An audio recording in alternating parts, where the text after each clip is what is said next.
Nung isang araw ay nasaksihan natin si Vince Tizon habang siya ay nasa Davao at tila nag-i-inspeksyon kunwari ng mga diki doon.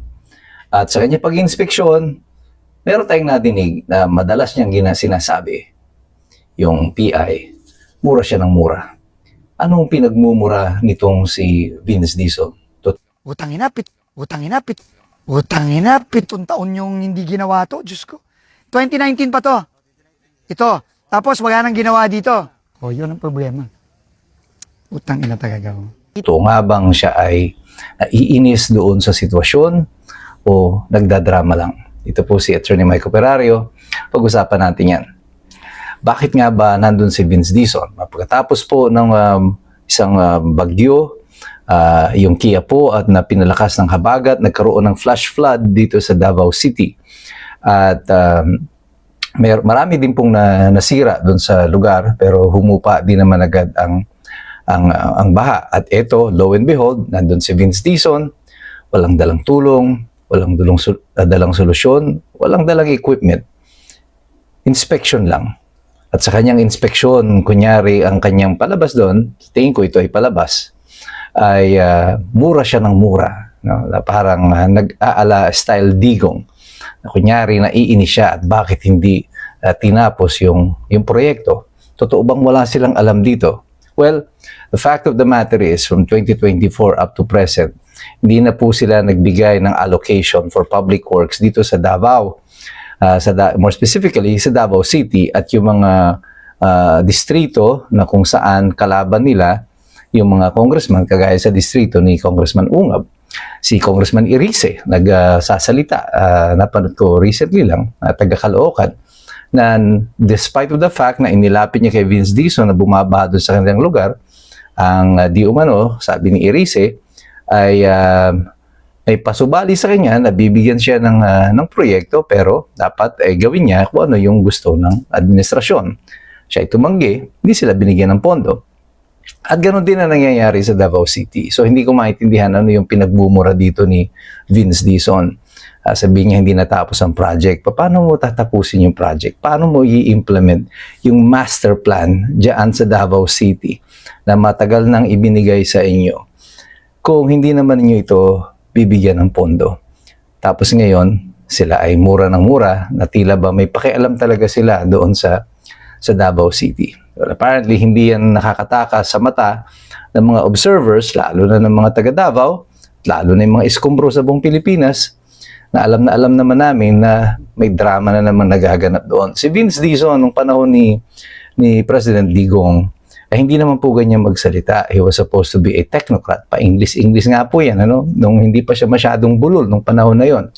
Ngayon, medyo nabubulol na yung kanyang pagsasalita. Parang tumitigas yung kanyang dila. Nung panahon na yon, he is a respected technocrat. Ano? Kilala siya sa pagiging mahusay na administrador. As a matter of fact, siya yung nag-head ng BCDA nung panahon ng SEA Games. Kaya maganda nga ito na suggestion nila na buksan ang investigasyon dyan sa SEA Games. Tignan nga natin kung meron niyang mali doon sa pag-implementa ng mga project dyan. At baka mapamura na naman itong si Vince Dizon pag nabuksan yung mga, kung totoo na meron mga kapalpakan dyan sa SEA Games. So, itong mga senador na gusto na buksan yan, itong investigasyon, di umano dito sa mga kapalpakan sa Clark, doon sa implementasyon ng SEA Games, well, I hope you do. You know? Pero balik tayo dito sa pagmumura na ito sa Davao City. Bakit mayroong ganitong mga eksena? Bakit pa ulit-ulit itong ginagawa ni Vince Dizon?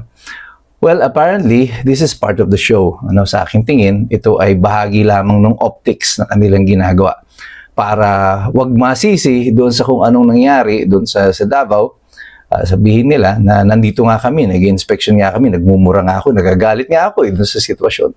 Gagalit ka nga pero wala ka naman dalang solusyon. No? Aanin ng tao yung pagmumura mo dyan, nangyari na yan dahil nga pinabayaan.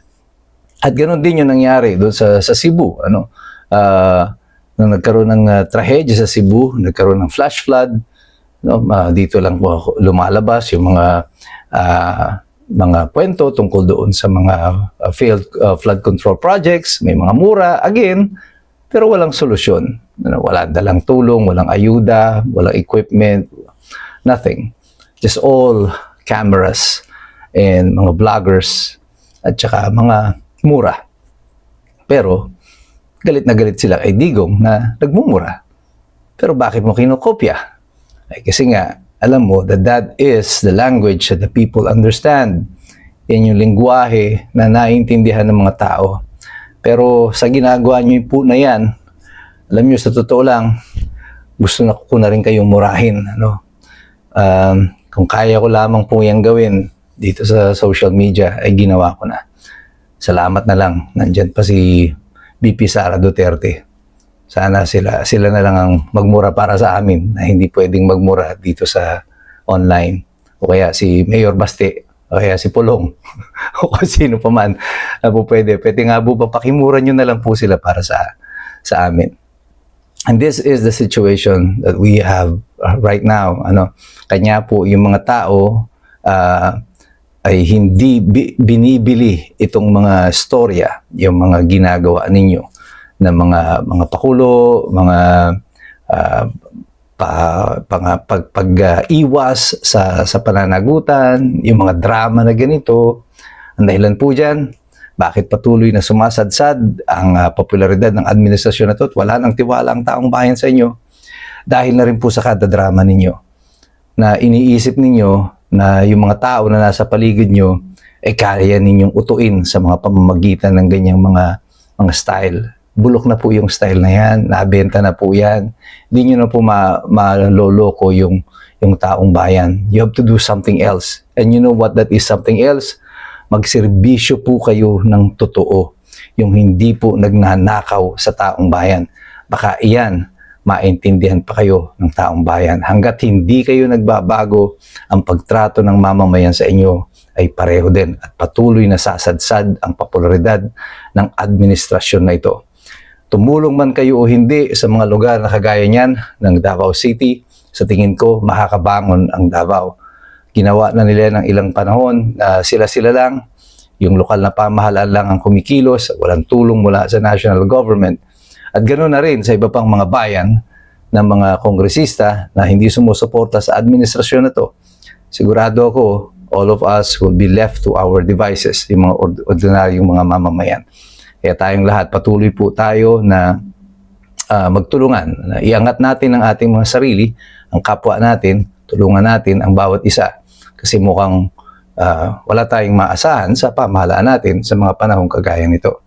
Pero tayong lahat, tayong mga iskumbro, tayong mga tunay na naninindigan para sa ating bayan, patuloy po tayo sa ating pakikialam, sa ating pagmamasid at sa ating pag-aaral. Kasi alam nating lahat, mahirap makialam ang taong walang alam. God bless you. God bless us all.